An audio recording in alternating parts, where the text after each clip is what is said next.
Hello mga tugangs! Welcome back sa aking Facebook page na Bumpili. For this video, sasagutin ko na ang mga katanungan ng mga nakakita ng post ko na ito. Tungkol ito sa bagong tourist destination dito sa Naga City, ang Bicol River Esplanade, located sa Barangay Tabuco, Naga City.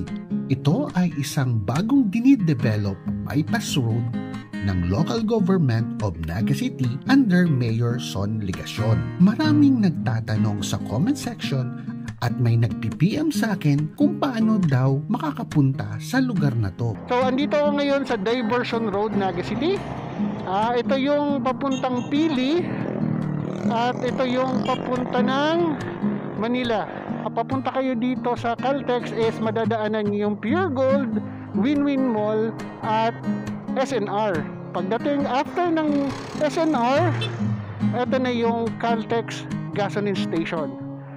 Kung makikita niyo yung daanan dyan, so dadaan kayo dyan sa road na yan at papasok kayo. Pagdating dun sa kanto, kakaliwa kayo.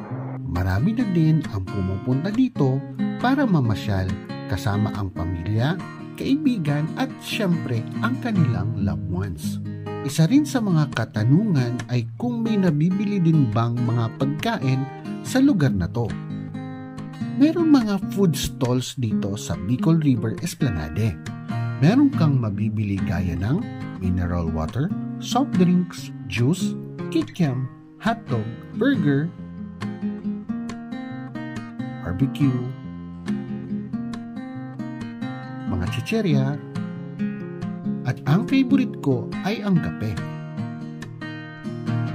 Ang Del España Cafe ay isang mobile coffee shop na nag-o-offer ng iba't ibang iced coffee, pansit canton at marami pang iba.